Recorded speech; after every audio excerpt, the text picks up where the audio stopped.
Welcome to DOP 2021, and I'm really excited to welcome you today. My name is Sakshi Bansal, and I'm a consultant with Savile Assessment, one of the best companies for psychometric research and assessments. I really wanted to share my journey through this video about how I went from being a full-time occupational psychology student in the UK to getting a full-time role with Savile Assessment. So my journey started back in 2018 when I moved from India to UK, and I moved to Nottingham to study my Masters in Occupational Psychology course. And during my move and in the next few months, it was really about adjusting to the weather. And it was about adjusting how society works here, how people interact with each other, making new friends, understanding the new structure of education. So it was really a new experience in a world where I did not know anybody. And slowly and steadily, I got a grasp of it. I'm still thinking about the weather, but I'm getting a grasp of it. And over time, I've realized that there are so many things that helped me along the way. One of the first things I did to get this job was apply to 150 companies. Since I'm an international student, getting a job is quite tough. So you have to keep trying despite the fact that you get rejected every day. So applied to 150 companies and finally got this job with Savile. And the people at Savile were really, really nice, and they wanted to give and extend their token of faith even though I was an international student. Since then, I've started a full-time role with Savile Assessment after ending my one-year traineeship, which is a graduate scheme. Within the graduate scheme, I was allowed to do 4 different rotations. So I worked with the marketing department and the BD department of the company.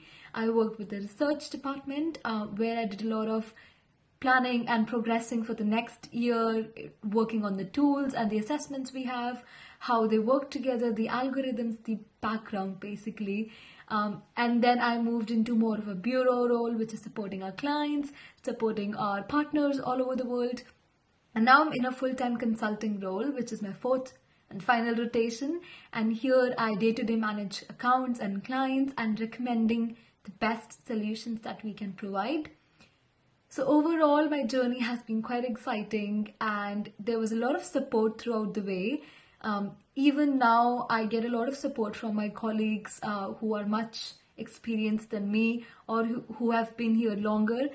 But the best part is that I'm able to retain my own identity. I'm able to retain the fact that I have a global experience. I understand different cultures, and I can bring that to the table.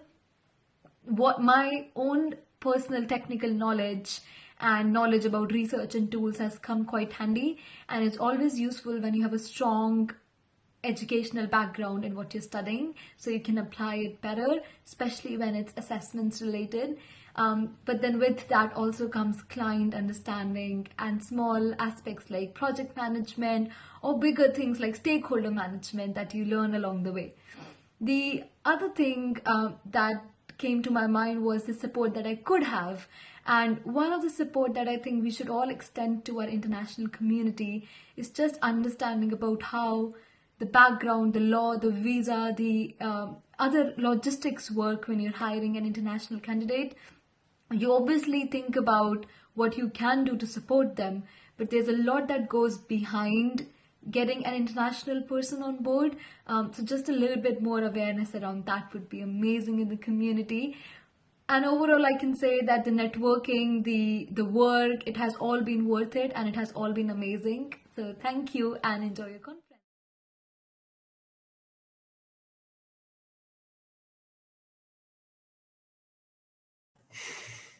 So hi, my name is Garrad, and I'm a partner at the HR consulting firm Mercer. I currently live and work in Singapore, where I lead our HR consulting business here. And my journey as an occupational organization psychologist has been tremendously influential on me. So I'm just going to take a few minutes to explain why I think that is, and how valuable it's been to really apply a lot of the training that I had early in my career, and how rich it's been to be able to use a lot of those skills and capabilities. to help other people.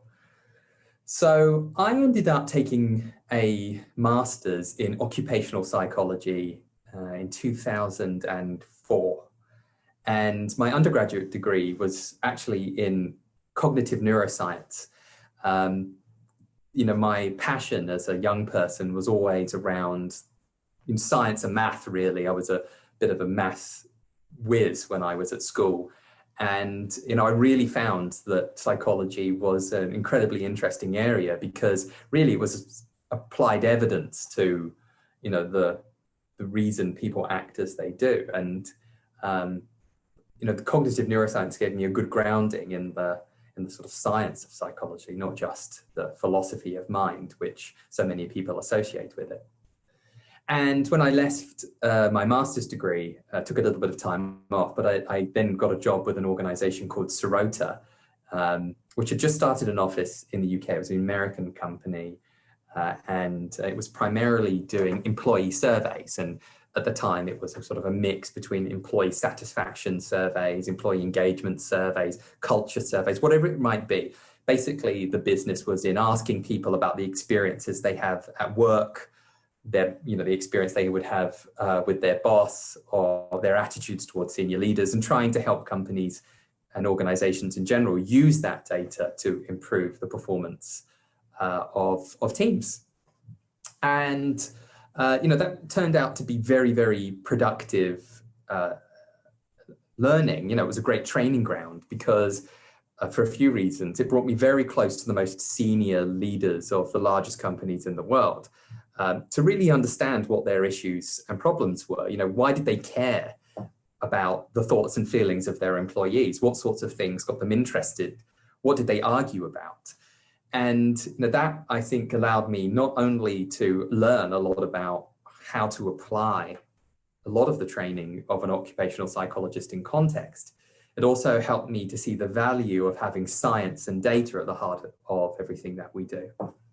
So I ran or progressed into running a team of people that was doing that kind of work, working with clients. We expanded a little bit in different areas. We tried looking at partnerships with assessment companies. Training, learning became a big part of what was important to organizations, in terms of developing culture. And, I was always a very ambitious person. And in 2012, got an opportunity to come and start an office in Singapore for Sirota, which I did. And did that for a few years. And then in 2016, we sold that organization to Mercer. And a few years later, I now have the good fortune of working with what we call Career Business here, which is our HR consulting business in the Asia region, primarily focused on clients in Singapore, where we do a lot of, for example, public sector work in skills. So, it's been an incredibly rich journey. I've had a good opportunity to work with an incredible number of very talented people. In particular, my work with the folks in assessment and some of the leading minds in assessment has really been interesting and very powerful for me. The work that Thomas and I have been able to publish in the Harvard Business Review through his connections there, really was fascinating and interesting around, what is the role of psychology at work? And I think it's really the heyday of a lot of that work. So what would I say if I had to give two or three big lessons? I would say that, in context, occupational and organizational psychology is very powerful. You have to understand that a lot of the problems that businesses have are people problems at heart. And bringing a data-driven perspective, an informed perspective, is very powerful. Every other function in an organization usually has data that it's relying on, and the HR function has been remiss in that area for many years, other than compensation data. And so, psychologists provide a lot of the power behind data-driven insight.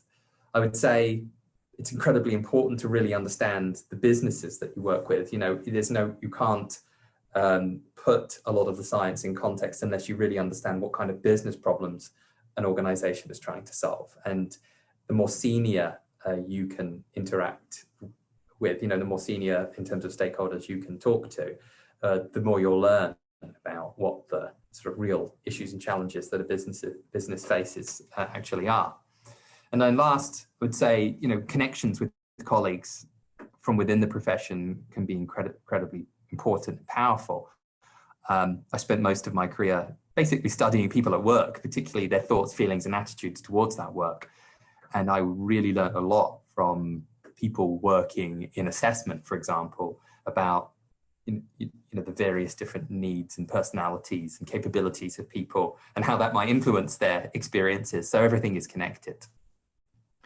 So it's been an incredible journey, and I'm very proud now to be, leading a successful business within Mercer, business I'm really impressed by, and very curious to see what the next phase of that journey looks like. So I wish you all a very good conference. Thanks.